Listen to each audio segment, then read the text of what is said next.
Maika Castro, muy buenos días, bienvenida. Gracias por estar con nosotros una semana más. Hola, buenos días. Gracias a ti.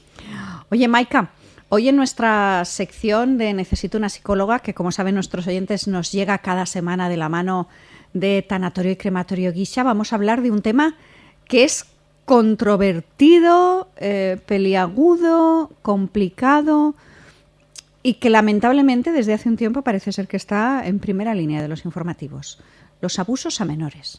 Sí, hay una alarma mundial. Fíjate que el tema de abuso de menores existe desde siempre prácticamente, desgraciadamente, y desde que hubo una sociedad que protegió a los menores, porque yo recuerdo, por ejemplo, cuando era jovencita, cuando fui a esto que vas al Museo del Prado, cuando eres joven, que te llevan en el cole y tal.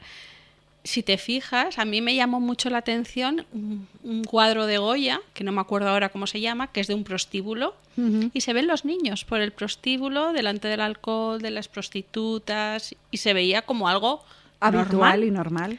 Hasta que corrieron los tiempos y hay una protección al menor que parece que ahora pues se está saltando de una manera fea, digámoslo, llamémosle fea, por una palabra bonita.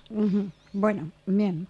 Lo cierto es que los menores parece que se ven más vulnerables, o quizá no sean más vulnerables, pero sí los tenemos más en cuenta en cuanto a su protección.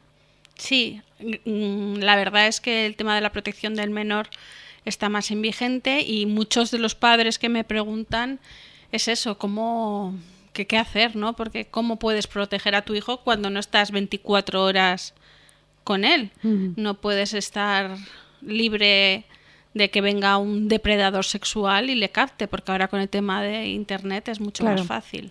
Antes bastaba con enseñarle a tu hijo o a tu hija aquello de no cojas ningún caramelo dulce. Exacto. O mascota que te ofrezca un desconocido, no hables con nadie que no conozcas.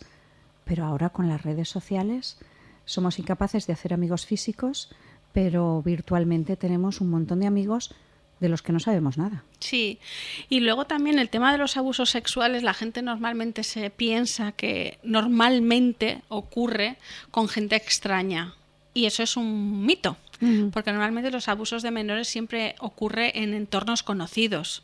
De hecho, siempre suele ser pues un vecino, un padrastro, un hermano mayor, un tío, un abuelo, y siempre son en entornos conocidos. Y lo que se pide al menor es que ese menor pues no cuente, que sea un secreto, que esconder, ocultar y tapar. Exacto, sí, porque el papá o la mamá, si se entera, esto es nuestro secreto, nadie lo tiene por qué saber.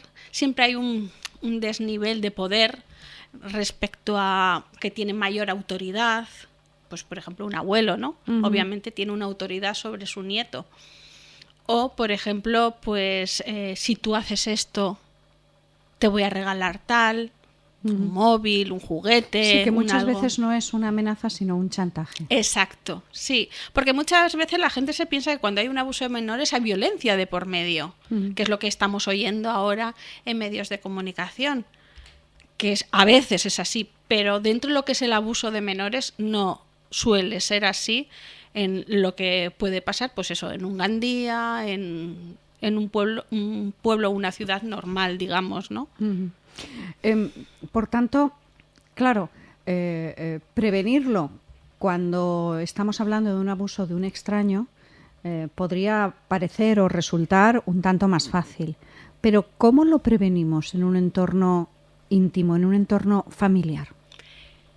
Esto no es una charla de un día que se dé a tu hijo o a tu hija. Esto es algo que tú tienes que ir educando a tus hijos o a tus sobrinos o sobrinas o al entorno más cercano. Se le va instruyendo y se le va creando un ambiente de confianza, de la que se puede hablar de todo. Se puede hablar desde el tiempo que hace hasta que me ha pasado esto y yo no me siento cómodo con esto que está pasando.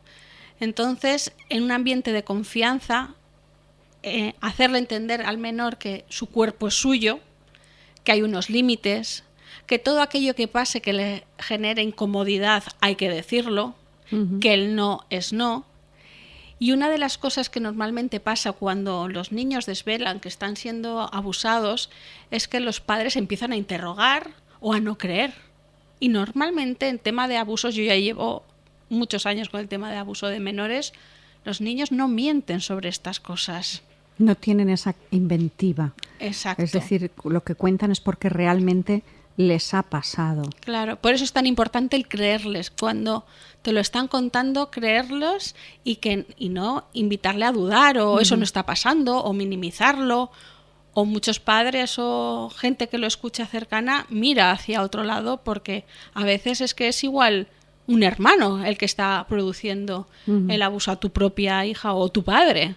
Claro. Entonces no es algo agradable. Por tanto, lo primero que debemos de hacer es dar credibilidad y mostrar apoyo, ¿no? Sí. Aunque en nuestro fuero interno tengamos dudas, lo importante es dar apoyo, dar credibilidad y separar. ¿A qué te refieres con separar? Pues si es su tío, que no esté a solas con él, si es su hermano, que no esté a solas con él.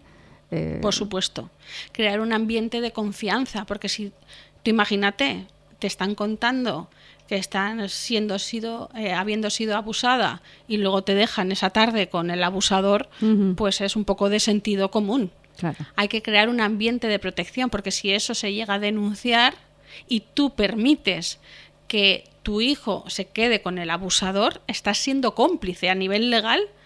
Tiene unas consecuencias también, que muchas veces cuando hay un abuso se dice, no, es que la madre lo sabía o es que la tía lo sabía, y esos son cómplices del abuso de menores. Entonces, claro, tú no puedes permitir que tu hijo o tu hija se quede con el abusador. Hay una cuestión que yo creo que es importante que aclaremos, porque para muchas veces y para muchas personas resulta totalmente incomprensible el hecho de que no se presente denuncia inmediatamente ante la policía o ante el juzgado.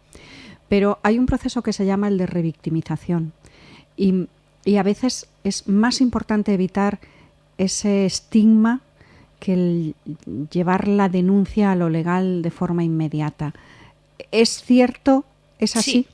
De hecho, yo recuerdo un profesor que tuve de la facultad, que era, el pobre está vivo, es pionero en tema de abusos sexuales a nivel mundial, y él siempre dice que a veces los menores sufren más por el proceso de denuncia que el abuso en sí. Porque, por ejemplo, voy a poner un ejemplo para que la gente me entienda.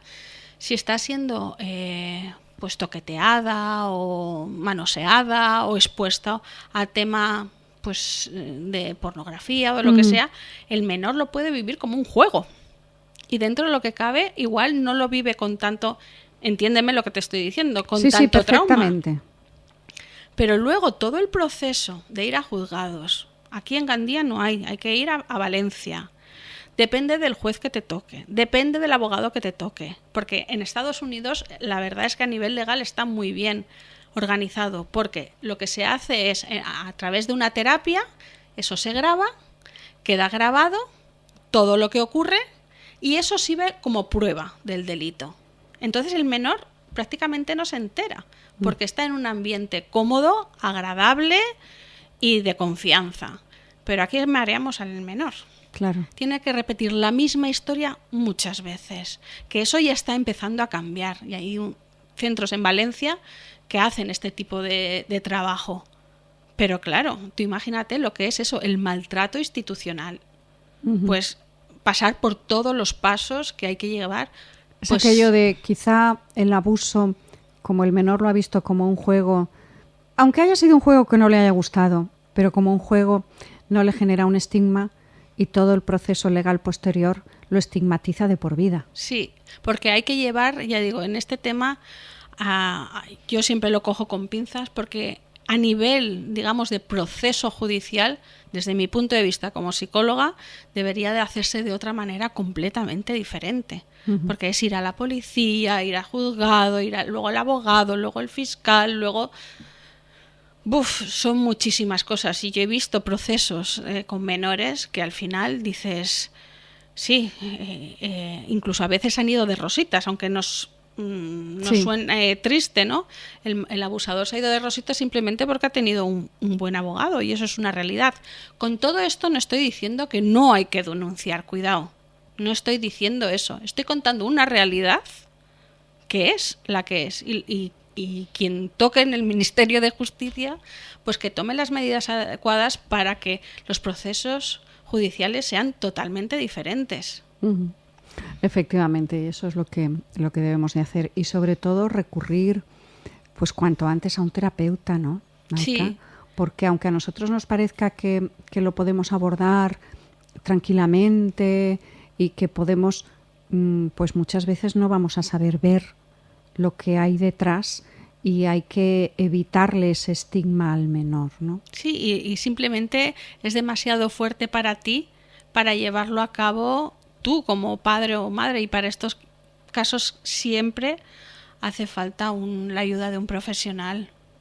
Efectivamente.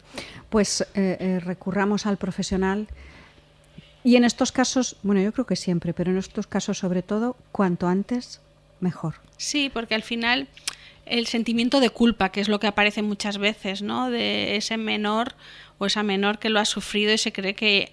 La culpa la tiene... Exacto. Claro, porque se rompe el clima familiar de confianza en el que el menor estaba con su abusador, porque se produce esa ruptura y porque también ahí juega un papel importante el abusador y su entorno. Claro. Que culpabilizan al menor de la situación. Y además siempre se divide la familia. Sí. Normalmente en esos casos siempre está el que no lo quiere ver y lo minimiza y dice eso no pasa nada y en lo que el niño está o la niña está mintiendo, y quien se posiciona al lado del menor. O aquellos que dicen, bueno, pues tampoco hacía falta hacerlo público. Exacto. Sí. Porque sí que vemos, por ejemplo, en el tema de la violencia de género, sí, pero los menores, yo siempre digo lo mismo, la violencia de género estamos hablando de personas adultas y la de menores son menores, sí, que ni siquiera están desarrollados mentalmente. No tienen armas son ni muy estrategias vulnerables para poder defenderse. Sí. Pues con ese mensaje de protección y sobre todo de recurrir cuanto antes al profesional nos vamos a quedar. Maika Castro, gracias, hasta la semana que viene. Sí, y bueno, y recordar que nos pueden ver en Instagram, en Necesito una psicóloga, y en nuestro número de teléfono, que en el 6612 79085. Nuestro pick-up, nos pueden enviar ahí todo lo que quieran. Hasta el viernes que viene. Hasta el viernes, Carmen.